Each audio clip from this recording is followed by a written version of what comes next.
Developing this morning, the Department of Homeland Security linking multiple Democratic lawmakers in Minnesota to an illegal Somali national arrested as part of the immigration crackdown there. Abdul Dahir Ibrahim entered the U.S. in 1995 after being deported from Canada, where he was charged with welfare and asylum fraud. He had been living in Minnesota despite an order by an immigration judge for his removal back in 2004 because of his extensive history of fraud charges. He was finally arrested by ICE agents last week. DHS did post these pictures online of Ibrahim with multiple Democrats they say have allowed him to keep living in the U.S. under sanctuary policies, including failed Minneapolis mayoral candidate Omar Fattah, Congresswoman Ilhan Omar, and Governor Tim Walz. At the same time, the Centers for Medicare and Medicaid Services is threatening to cut off funding to Minnesota over concerns of fraud in the state. It's true. A Somali fraud ring in Minnesota stole over $1 billion from Medicaid. How did this happen? Well, Medicaid programs are run by the states, which in Minnesota means the Tim Walz administration. Governor Walz and the state's other Democrats rely on Somali votes to get elected, so they decided to look the other way because they were afraid of, quote-unquote, political backlash. Our message to Walz is clear.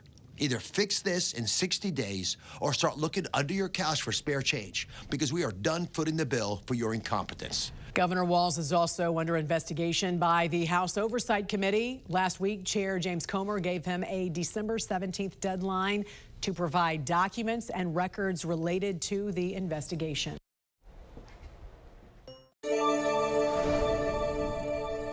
I'm Matt Gelka in Washington, where the president went on a disparaging rant against the Somali community in Minnesota this week as the state prepares for a new ICE crackdown. Immigration and Customs Enforcement launched an operation reportedly targeting Somali nationals in the Minneapolis-St. Paul region of Minnesota Wednesday. The new enforcement coming after the president ripped into the Somali community. I don't want them in our country, I'll be honest with you, okay? Somebody would say, oh, that's not politically correct. I don't care. I don't want them in our country. Their country's no good for a reason.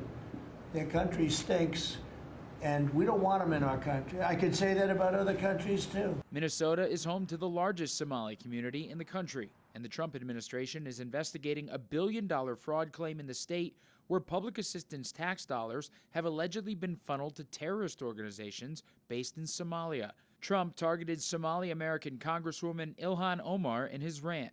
We're going to go the wrong way if we keep taking in garbage into our country. Ilhan Omar is garbage. She's garbage. Her friends are garbage. He's always been a racist, a bigot, a xenophobic, and Islamophobic. Minnesota Governor Tim Walz says he welcomes the investigation into the potential fraud from his state, but slammed the targeting of one community. My message is simple on this. You commit fraud in Minnesota, you're going to prison. I don't care what color you are, what religion you are. Sitting on the sidelines and throwing out accusations, and let's be very clear, demonizing an entire population and lying to people about the safety and security of this state is beneath that. Republicans have increasingly blamed Walz for the fraud scandal. Tim Walz refuses to take accountability for the fraud he created and enabled. President Trump is committed to justice for the crimes against the taxpayers of Minnesota. Critics say the ICE crackdown on the Somali community is a waste of time and money because the overwhelming majority of Somalis living in Minnesota are naturalized U.S. citizens, according to census data. Reporting in Washington, I'm Matt Gelka. Well, Mr. President, thank you for giving me a very interesting job. Some days it's a little controversial too, but it's been an honor to work for you. You are a great American.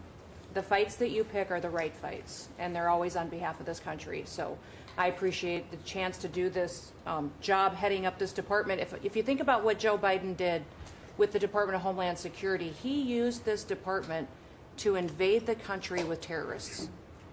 He opened up the borders, let anybody come in that wanted to. He put them on airplanes. He let them through our airports. If they could figure out a way to get to our shores and in our country, he just opened the door and invited them in.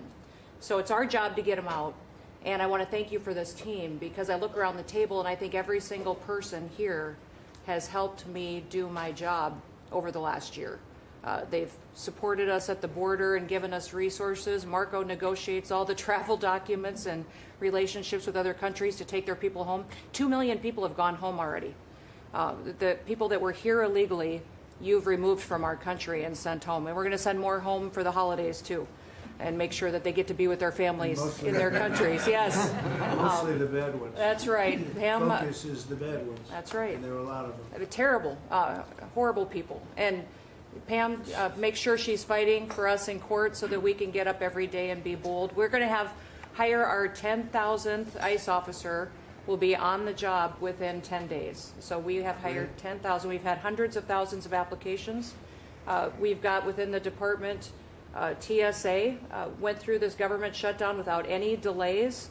They all showed up for their shifts and worked hard doing security. And they have been absolutely fantastic. Sir, you made it through hurricane season without a hurricane. Yeah.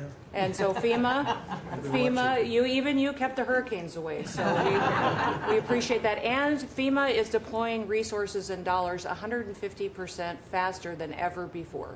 So somebody does have something bad that happens to them, you are immediately there helping them and telling them they have the resources to get back up on their feet. So we have built and deployed hundreds of miles of border already. You have cut the fentanyl flow over the southern border by over 56%. You've saved hundreds of millions of lives with the cocaine you've blown up in the Caribbean. And, you told me to look into Minnesota and their fraud on visas and their programs. 50% of them are fraudulent, which means that wacko Governor Walz either is an idiot or he did it on purpose.